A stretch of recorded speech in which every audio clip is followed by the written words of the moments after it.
So I'd like to introduce our next speaker, Joe Montvelisky. Joe is the chief architect at PractiTest. He has years of experience as a tester, manager, consultant working for companies in Israel, US, and Europe. And Joe is also a founder of Online Test Conference, and he'll tell you a lot more about himself in a couple of seconds. But today he's going to talk about the new skill set for the new QA specialist. So welcome, Joe. Thank you. Oh, now that we're after that, let's actually do stuff here. And guys, thanks for being here. So just a brief intro about me so that you at least get a little bit of context. So I have been testing for, copy that too. I have been testing for 20 plus years. How many of you are or think of yourselves as accidental testers? People who literally were in a room one day and someone says, hey, can you come and test? Yes. So I'm one of those. I was actually in college. I was studying industrial engineering in Israel. I'm Costa Rican, by the way, and moved to Israel now here, so it's kind of a weird story. But in case, so I was studying, and someone comes and says, hey, do you think someone in your class might come and help us with a small startup we have? This is back in 1998. And I was like, with what? And he was like, testing. And I'm like, what's testing? And the guy comes and says, it's basically you get the program, you play with it a little bit, you do as a customer would do. If you find a bug, you report it. I was like, what's a bug? And he was like, if it's broken, you report it. And I said, how much do you pay? He told me. And I was about to start doing bartending at the time. Bartending, testing, bartending, testing. Testing paid a little bit more, so I went to testing. And guess a good thing, because I would have been tending bars right now. And that's how I got here. Now, I have been working number of companies.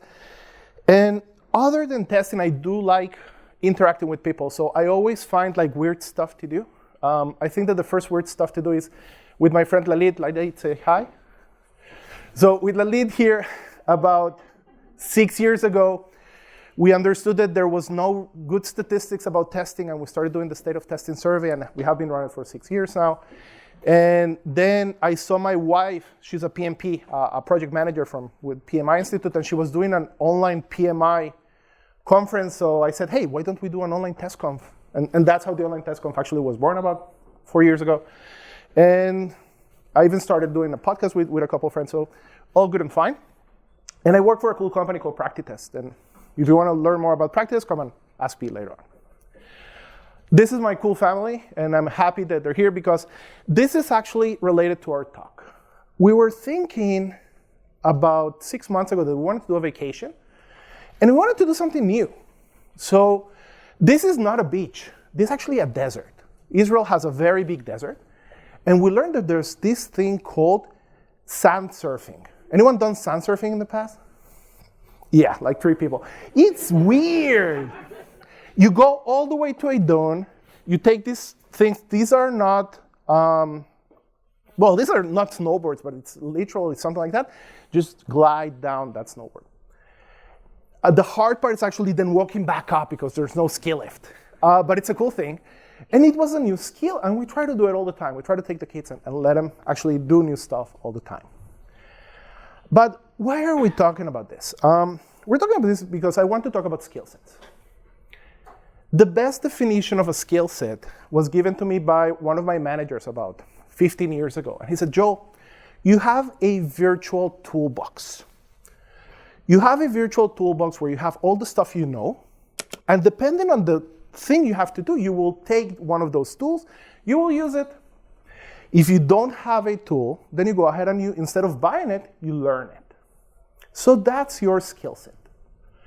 Good thing is that each one of us has her or his own skill set. Each of us have a different toolbox. Very much based on what we need to do, but very much based also on what we've done up to now. Stuff we learned, it's in our skill set. Stuff we haven't learned, we can choose if we want to put it on a skill set or not. But it's important, it's very personal. If someone says, hey, this is the perfect skill set for you, either that person knows you very much or he's full of something else, okay? Only you know what skills you know, and you will need to actually modify it. And here is where I want to talk to you about today. Do we even need a new skill set? And obviously the answer is yes, if not, I would have been here. But we need to understand why. The reason that we need a new skill set, it's simple. Angie did a great talk about AI. It's not only AI, we have tons of things changing. The world is constantly changing, and that's a good thing. We don't want to be on a static world. The thing is that in my understanding, there is never a revolution. There is always an evolution. Even if you think about the most famous revolution there is, it was not something that stuck around. Anyone heard of the French Revolution? So a lot of people were not happy with how the king was working, so the French Revolution came along. They literally cut the head out of the king. They tried to, literally, they tried to work on their own. About 6 years later, they got a new king. So the revolution was a pendulum, took him there and back here. If you think about the Industrial Revolution, it was not a revolution, it was actually an evolution, slowly and slowly. Every place where you see a revolution, the pendulum will take you back. Where you see an evolution, it's a path, it's a vector, and we're all geeks, so I'm going to be talking about vectors, that is taking us in a direction. So the question, I'm assuming here, that also testing is constantly evolving, and the question becomes, where are we headed? The bad thing is that no one really knows. Good thing is that if we know something about evolution, is that there are always factors that interact with one another that is driving that evolutionary path in a way. Okay, so if we talk about humans, then we started by being single-cell beings, then we went out of the water, then we got thumbs, and here we are today. There is a vector that is taking us. And what I say here is that we need to understand which are those factors that are actually shifting us in one direction. If we understand that, we will know what skill sets we will know in the future. So I did some homework, obviously, and when I thought about this, I identified 3 main factors. I'm sure that if you think about it, you will think of others, but these are the ones that I thought about. The first factor I called the evolution of the development practices. Why is it important? Because for me, testing is a service. We work based on the product development environment, and we provide a service of testing. Now, if we look into the development evolution, this is even before I started testing. We had the waterfall model, all good and fine. By the time that I'm not going to go into this. I'm guessing that you know most of it. By the time I started testing, we were already living on the V model. V or W, it doesn't really matter, where for each path of the development process, we had a matching testing process. Then people had a lot of time in their hands because the first bubble burst back in the day. And we started thinking, how can we make it better? And we started talking about iterative development. By the way, not necessarily agile. We had XP. We had tons of other things going on back in the day. When we realized that these are not methodologies, these are approaches, then we started actually concretizing them into stuff like Kanban and other sorts of additional ways of working. And the place where we are today, if you ask me, it's going to be DevOps. This is let's say, the most common place where people are actually migrating into. Now, even DevOps in itself is something that came out of multiple factors combining themselves. And if you live there, then it'll make sense as well. So first we were doing like very large releases. I remember one of my releases was 18 months. And 18 months was the planned schedule. It actually was closer to 2 years. It was crazy. So we started doing iterative processes, and we started working based on sprints. Ideally 2 weeks, 3 weeks. And we were having products that were either semi-ready to be released or were ready to be released within 3 weeks. But if you need to send CDs to your customers, you're not going to be able to release product every 3 weeks. Your customers will basically kill you by getting a CD every 3 weeks.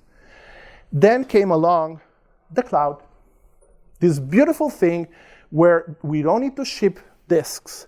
We basically have our environments and we control it. I live on the cloud, my company lives on the cloud, it's perfect.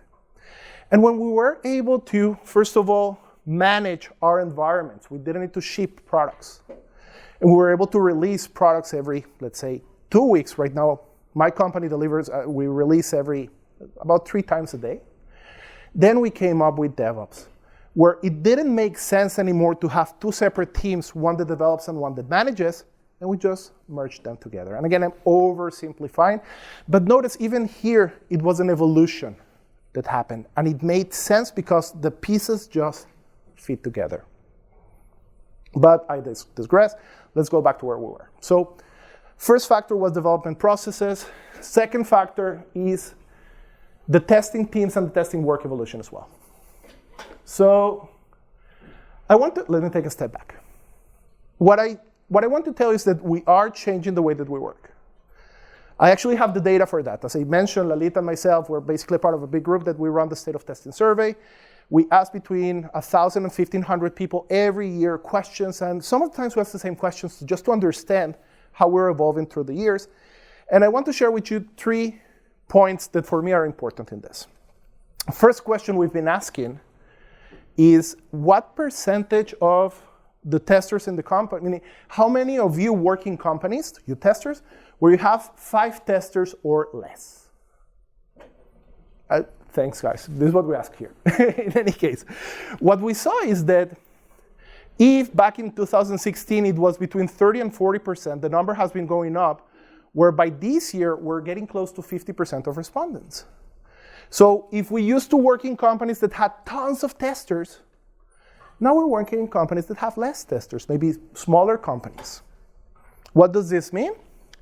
Well, apparently either the testing teams are becoming smaller, or even better than that, we have less testers working within the teams, and it makes sense because many of us are already working in agile teams. Second thing that we asked is, what percentage of your testing is being done by non-testers? The answer here, again, if we talk about, what is it here, over 54%, let me check here. If we see here, above 50%, it's about 50% of people who responded.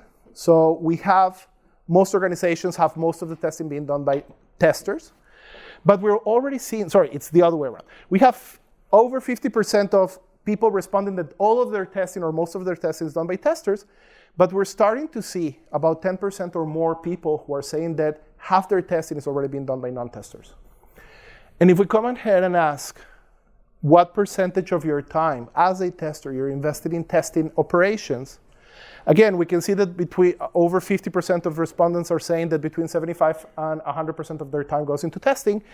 We have about a quarter of people that say that at most only 50% of their time goes into testing. So we have less testers in teams. We have more testers that are doing less testing. And we have more testers that are doing other things other than testing. So I don't know how to break the news to you, but the way that we used to test is actually shifting. And we need to understand what should we be doing if we're not going to be investing ourselves in testing 100%. So this is the second part. And the third part, I think this is also a very important one, is how us as testers have seen our professional evolution over the years. And I call this one generalization, specialization, and then generalization again. And it sounds weird, but let me explain. Back in the day, this was the profile of a tester. We call it a crossbar. A tester knew a lot of things, but we knew it very shallowly. So we knew how to install, we knew how to run, we knew how to even run a small script. We obviously knew about browsers. But we were not expert on anything. Why? Because we were testers. We didn't learn anything. They basically grabbed us out of our schools and put us there. Then I remember hiring my first automation tester. We brought in this guy into the company, and he only knew how to write automation scripts. By the way, back in the day, it was WinRunner. We told him, hey, go ahead and run these scripts, try to write these scripts down. Everything was good and fine until the day we come and said, hey, we're almost toward the dates of release. Go ahead and do some manual testing. And the guy said, no. I'm an automation engineer. I don't do manual testing. Basically a snob, right? But this is what we had, and we had the same for load testing. Back in the day, security testing was not a big deal, but we had load testers, and God forbid you let them do anything other than writing load runner scripts. Then we realized that we actually need people like this. A little bit more versatile. Yes, you were a snob on one area, but someone could actually call you to do other things. So all good and fine. Then we started working within agile teams, and they asked us to be pie-shaped. What's pie-shaped? Yes, you're still the tester that know about everything, but please, if you can, try to know a little bit of scripting, maybe a little bit of load or security. And today we're talking about what is called a broken comb. Or a toothbrush. I'm not kidding. And this is where we are today, where we need to have a very broad understanding of everything and different level of expertise in different areas. By the way, this doesn't only hold true for testing. This holds true for any person in an agile team, if you think about it. We're basically jack of all trades, and we need to be like that. How is it going to look in the future? I really don't know. Maybe we will become against snobs, but this is where we are today. Now, if we take these three factors and we try to use them in order to draw our vector in our minds, it's obvious that everything is changing, and so are testing methodologies as well. Because testing methodologies need to match themselves to what we're doing. So and again, we started with the waterfall model back in the day, then we switched over to the V model or the W model, and then came along agile testing. And we have Lisa here who actually wrote the book here. No, she literally did. And what we have today, and again, this is also a new way of looking at it. There are people talking about modern testing. Anyone here heard about modern testing principles? If you haven't, I'm not going to make this a modern testing talk, but please, if you only remember one thing from my talk or today, is to go to this site, angryweasel.com, modern testing principles. In a nutshell, there are two very bright guys, one called Alan Page, the other Brent Jensen. Alan was actually here last year. They're talking about the need to modify the way that we're looking into testing, not to do testers. And I'm not going to go into that. They came up with 7 testing principles. We're talking about 8 testing principles, I think. But it's a new way of looking into testing. And just that you understand, they're not talking about testing. Our objective as modern testers, quote unquote, is to accelerate the achievement of shippable quality. We're not even talking about testing anymore. We're talking about making sure that our teams can get to quality faster. And I'm not going to make this a talk about modern testing, first of all, because I'm not sure that I'm an expert on that.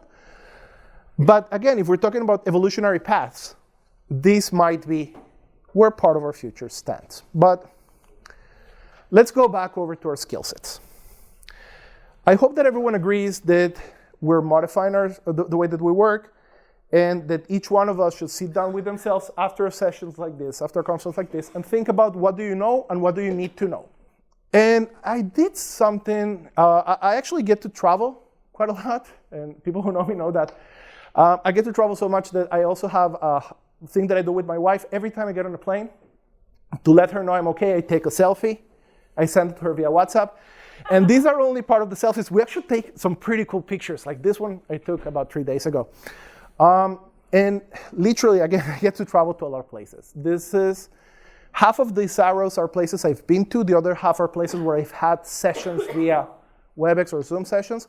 So I get to talk to many, many, many teams. The reason I do it is because I talk to most of our customers in practice test, and what I do with them, I ask them how they're working, and we try to find ways of adapting our test management system to the way they work. So I do get a lot of questions, and I do get to have very interesting calls and chats with testers. In addition to that, we've also been running the state of testing for the last 6 years. The next one's coming up on January, hopefully, and so we have a lot of data points. Based on everything that we have in there, I sat down and I came up with what I think, at least for Joel Montvelisky, is the skill set that I want to have for myself. And as I mentioned, I'm sure that we're going to share this with you guys later, but this is personal. This is me. Everyone should have something like this for their own. And if you notice, it's not something simple, but it's not very, very complex. So what I want to do right now is to give you a glimpse how my skill set, how my virtual toolbox actually looks like, so that you can get an idea of how yours might want to look as well. And I organized this based on areas. And by the way, something that is very important, it's something that it's evolving all the time. So much so that after yesterday's sessions, I went up and added another branch here. So let's talk about the skill sets. And I organized them based on areas. The first one that I want to talk about is constant learning. And for me, this is the image of constant learning. I have 3 kids. I've taught each one of them how to ride bikes. And the one thing that I told them is if you haven't fallen down 100 times, you do not know how to ride your bike. Because you will fall down, get back again, fall down, get back again, and you get scars, and it's okay. So we need to constantly be learning. So if I look into the skill sets that fall around the area of constant learning, I think that we have 3 that are the main ones, at least for me. First one, critical thinking. You cannot learn constantly if you're not critical. You need to ask questions, and Angie was talking about that. You need to have objective analysis. So you go to the developer, he says it works, you feel it doesn't. Why take their words for it? Because they're developers? Oh God, you don't know the developers I've met in my life. They're really, really, really dumb, at least some of them. So you need to be critical about what you get from others, and obviously critical about yourself. You need to have a lot of self-criticism. You have ego, it's the guy over here in your shoulder telling you why you're the prettiest and most intelligent person in the world. Fire that guy, fire that girl. It's good, don't doubt yourself too much, but remember you're gonna make mistakes. And as Noob Tester over there was talking about yesterday, deliberate practice. You're not gonna learn a new skill if you don't practice it deliberately. Why do we have guitars in here? Anyone has an idea?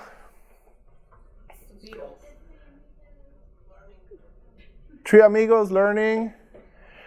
Anyone thought midlife crisis? I was 40 years old. We moved to a new house. We were virtually broke. And I was on an existential crisis at the time. And I told my wife, hey, it's either I leave you and I buy a sports car or I get a guitar. She was like, go and get a guitar. So I got this one here. Did I know how to play a guitar? Of course not. Just one electric guitar. So I got the cheapest guitar, the cheapest amp, and I started making noise. And at the beginning, my wife says, please do it when no one's in the house. But I kept practicing. I went to YouTube. I went to Udemy. Right now I'm in the middle of a Udemy course. And I'm becoming better. I still sound terrible, but at least the dog doesn't run out when I start. But if you don't practice, you're not going to do it.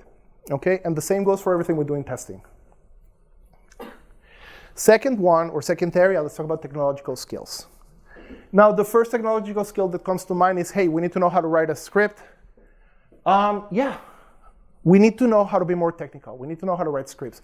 You don't need to be an expert in any testing tool. You don't need to be an expert on any coding language, but you need to be able to take a script and twiddle it. You need to be able to go over a log file and understand what's going on.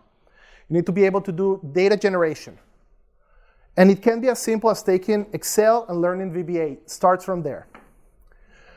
That's not the only technical skill or technological skill. You need to know about the cloud. How many of you are working with cloud environments? How many of you aren't? Okay, and if you aren't, you're going to be doing it quick enough. So the cloud, back in the day, we used to order computers to have testing environments. Right now, we just go to AWS and pop over 2 more computers. You need to know how to do it. You cannot be dependent on other teams to do it. Same goes with containers, and I will talk about that later. It's the single most effective way of helping your developers test with you, and I will talk about that in a minute. You need to know how to generate a container, how to pass it on to someone else. If it's Docker or Kubernetes, it doesn't really matter. Just know the technology that you're using right now. But that's not all, meaning we still have a lot of testing to do, and that's where we're here. So we need to remember that even if we're on an agile team, we're wearing our testing hat, and we need to have our methodological skills. First one is test planning. When we work with a team of developers, or even if we work with a team of testers, we are in charge of planning our test cases. You need to do your preparations, you need to do your analysis, you need to define what you want to test. Someone needs to execute it, prioritize. That's going to fall on you. The fact that developers might be doing that work for you doesn't really matter. The thought needs to go in there. Prioritization. Okay, it's not even about prioritizing your test cases. Do you know that you can prioritize the user stories based on the testing ideas or how much it's going to take to test? If you're starting a 2-week sprint and you know that it'll take about a week to test something, say it out loud so that they develop it before. you have the ability of doing that. You have the ability of influencing. And obviously around methodology, how do we report? What do we say? How do we say it? As much as I like the story that Angie was saying about the bug and going over to the court and basically making your case, it shouldn't be the case. If you know that there's something wrong and your company is not doing anything about it, it's because of you. It's because you were not able to make the case of it. You were not able to communicate it. I'm going to be talking about that as well. How do we report to whom and what? It's up to you. And we got the communication skills. Back to the state of testing survey. We ask which skill is the most valuable for testers. And we have everything. Automation, Kubernetes, security, browser testing, everything that you want. 6 years in a row, #1 skill that was graded by testers like us, communication skills, by far. It hasn't gone down any single edition. I don't expect it to go down. Why? Because we're good at talking. That's the only thing we know how to do. No, kidding. Because if a tree falls in the forest and no one listens to it, does it make any sound? The answer is it does. Does it make any sound if no one listens to it? The answer is that it doesn't really matter because no one was in the forest. But in the case of testing, if you find the bug, it does matter. So talking about that, I think that when we talk about communication, the first thing that we need to know what to do, it's not so much talk, but listen. Why is active listening so important in communication skills? Because at the end of the day, how do we know what to test? Sometimes it's going to be because we have a spec or a user story, but most of the times it's going to be because we had a conversation with someone and they gave us ideas that actually helped us build those test cases. Because we were in a hallway and we heard someone talking with someone else and said, oh, that sounds like a good conversation. Let's go actually there. Because you know how to keep quiet. Because when you start to ask, hey, is there anything else that I should know for this user story, you know how to keep quiet 10 seconds until the person in front of you thinks and gives you the answer that you need to have. So if you don't know about active listening, go ahead and read about it. It might be the most important skill that you need to develop. Second one is coaching or persuasion, if you want. Coaching, for me, it's having others do stuff in the right way, even if they might not want to do it right now.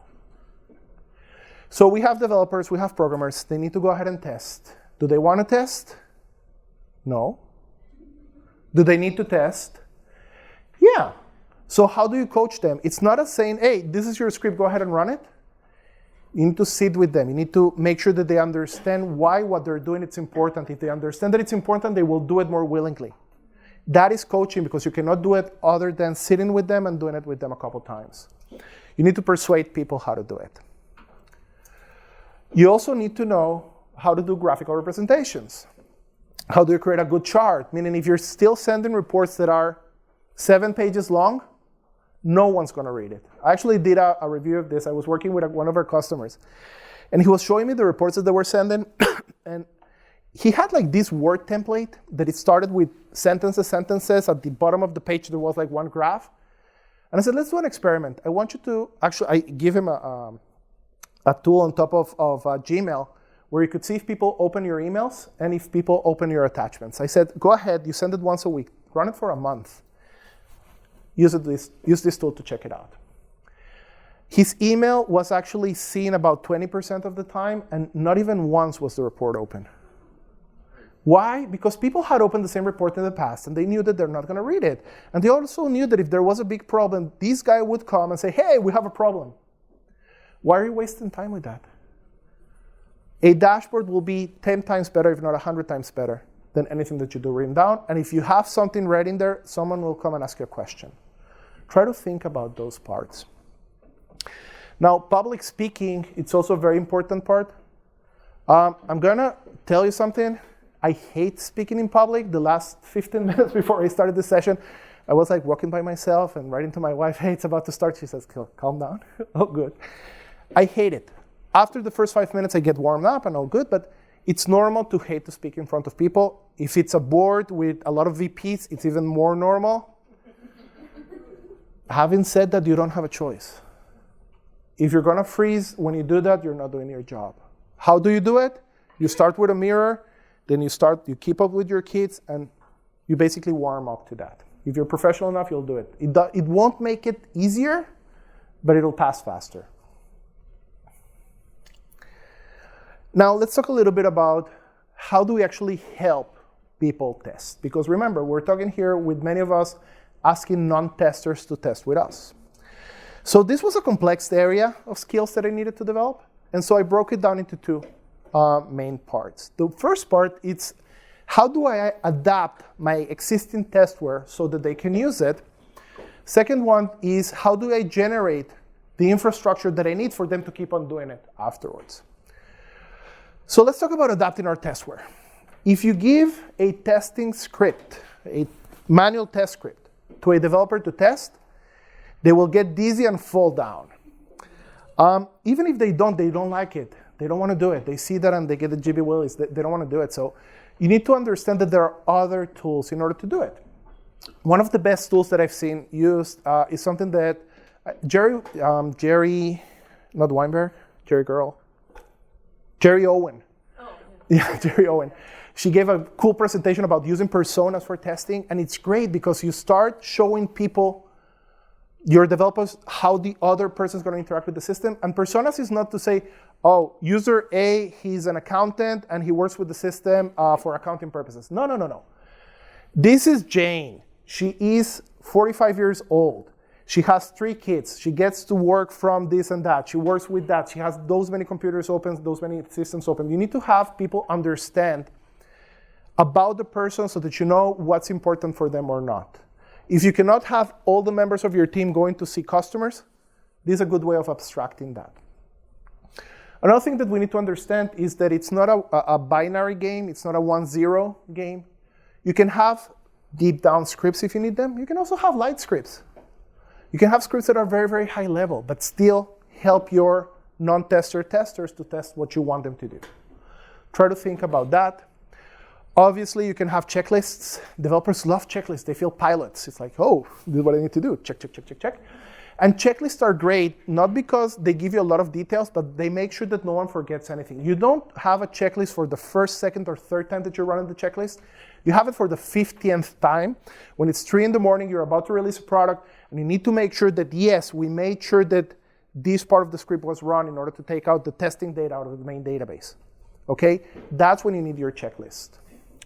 And obviously, we have testing heuristics, and I think that I've seen it a couple times in the sessions here.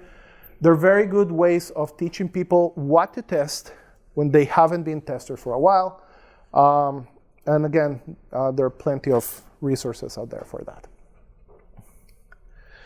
Now, in addition to adapting what we have, we need to generate better infrastructure for testers. And a very big mistake that I see many, many times when you say infrastructure, no, we're not talking about Selenium scripts.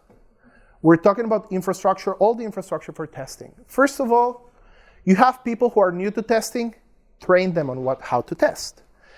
This might not be very important for developers because they've seen tester a lot of times, but if you take business analysts and you say, hey, you're going to go ahead and test, this is what we want to achieve. You have positive scenarios and negative scenarios. Something as simple as that. It's not really logical or trivial for everyone. So even if you cannot do a 3-day training course, take half an hour, have a small place in there. By the way, I saw a presentation by a guy from Adidas, how you say in English, a couple of weeks ago when they said that every person working on their IT went over a week of training, and half of that IT was specific testing practices. What's important for a tester? Okay, so we need everyone to actually know it. Testing environments and testing data, let's put it together. So it works on my machine.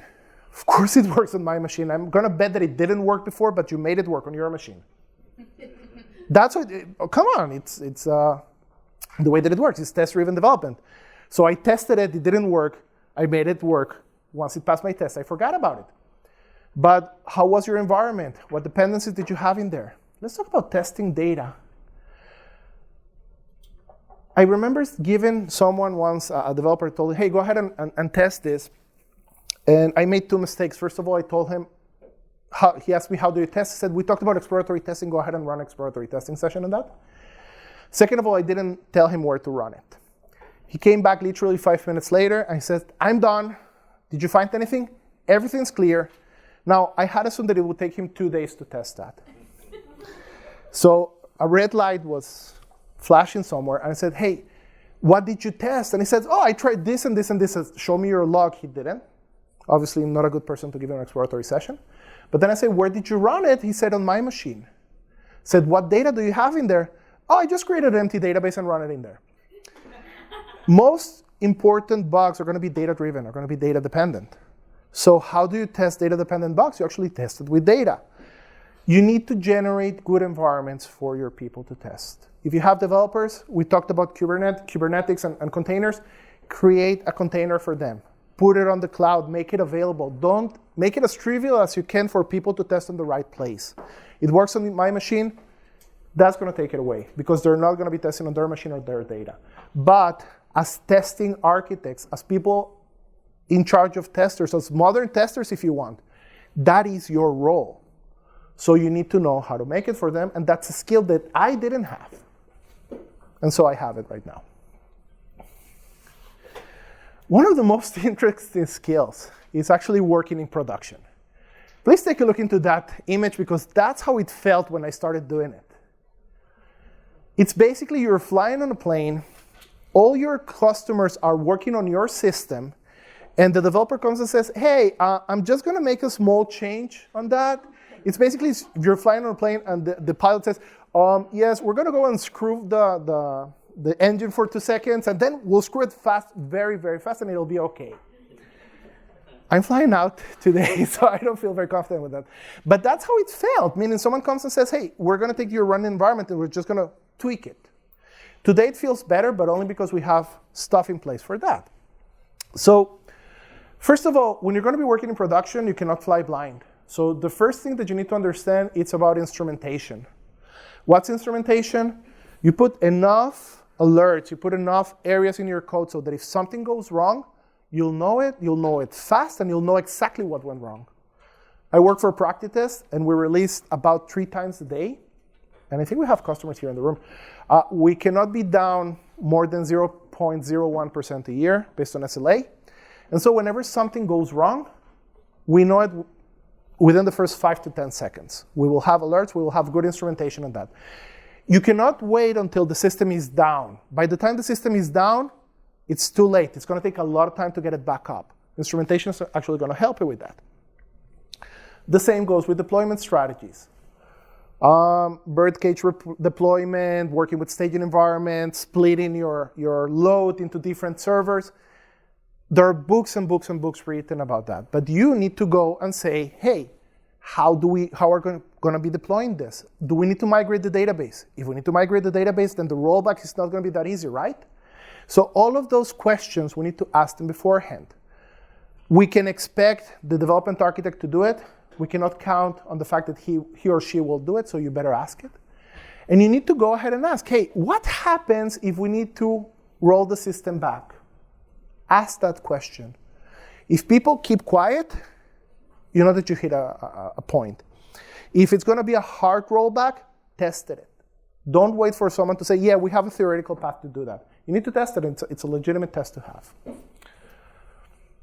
We talked about instrumentation. A very close partner of that is monitoring.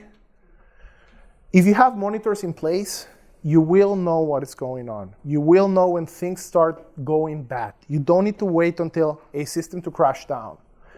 If you think about it, because we do not have enough time and enough resources to test before we release the product, for me, this is monitoring. It's the new testing strategy that I have. We define what do we need to test before the product goes out, because we know that if something happens there, it's going to be very, very critical. But something we can live with, we're just going to release it, and we'll kick the hell out of monitoring it for at least the first couple of days. So this is your testing in production. It's not waiting for your customer to call you and say, hey, you have a bug. It's for you to monitor and understand that beforehand. Same goes for data analysis. Sometimes any of you have ever wondered what happened? How many exceptions do you have on running code on the cloud? We have thousands of exceptions. 90% of those in my company, we don't care about them. It's a weird JavaScript exception for a browser that was deprecated ages ago. Oh, but every once in a while, there's an exception that it's important. How do you differ between that? Because you're going to be making a lot of data analysis applications. You're going to be parsing through scripts. Because you actually became a person that understands that in order to find the bug, you need to find that needle on the haystack. And that's part of the skill sets that we need to have. And a very important one is live problem solving. And this one goes back to coaching. I remember the first time that we had a glitch in production and the system actually became unavailable. Hell broke loose. Everyone started screaming, hey, who's doing this? Hey, who's going to be doing that? Who's going to be taking care of customers? You need to know how are you going to be doing that live problem fixing. You need to be even the person who wakes in the room and says, hey, keep quiet. Who's going to fix it? You? Okay, everyone else out. You do it. Sometimes you need to become that grown up in the room and do it. And if not, at least to understand that you have a good path of doing that. There was a session by New York Times yesterday, a great session that when they were getting ready for election day, not only did they test it, but they had the process in place once election day happened because they knew things were going to go wrong. And if you know how to act when things go wrong, then you're going to be responding a lot faster than that. And believe me, things will go wrong. And the last one on the skills that I want to talk about, because we've been talking too much, sorry for that, it's your quality skills. I like to call this the on-testing because it's not related to testing. But they are nonetheless important and maybe critical because no one else is going to be doing them. Yep. First of all, validations, user story validation. You know how many times it has happened that we read a user story and we realize that it goes against another user story that we had on the product? No one noticed it. So that's something that you need to make sure. Is it the right thing to make? Is it what the customer was expecting? Have we moved too far? Sometimes we want to have an MVP, a minimal viable product. Oh, but they went all over the place. Be the person who actually can do that. Feature and product validation on post-release. You do that using metrics. Move the hand. 2 minutes, sorry. Almost done. So how do you know if the product actually works? Well, you know it if the user is working with that. And you know it because today we have the ability of understanding if people are using our products because we can actually see the clicks. So if a feature is good, if the feature has good quality, you will see it directly from the clicks that you're seeing there. And that's something that you can do within testing. And obviously work with customers, and I'm not going to go into that. I guess that it's clear. So just to summarize it, I believe that everyone in the room or everyone who's doing testing should actually try to map their own skill sets. What you saw before, they're mine. Happy to share them with the world. But the important thing is to understand that everything is changing. And if you don't change yourself, you're going to miss the train. And the only way not to miss the train is going to be to keep your eyes on the ball. Not me nor anyone else in this room or outside of it will be able to tell you where the technology or the process is going to be 5 years from now. But it'll be very clear if you're actually paying attention. Okay, so just make sure don't fall asleep on the tracks and try to understand what you need to do. And that's it, guys. Thank you very much. This is me. If you have anything, happy to hear. And thank you for your time. I'm going to be around if anyone has any questions because I think that we need to move to the next session. Okay? Thanks, guys.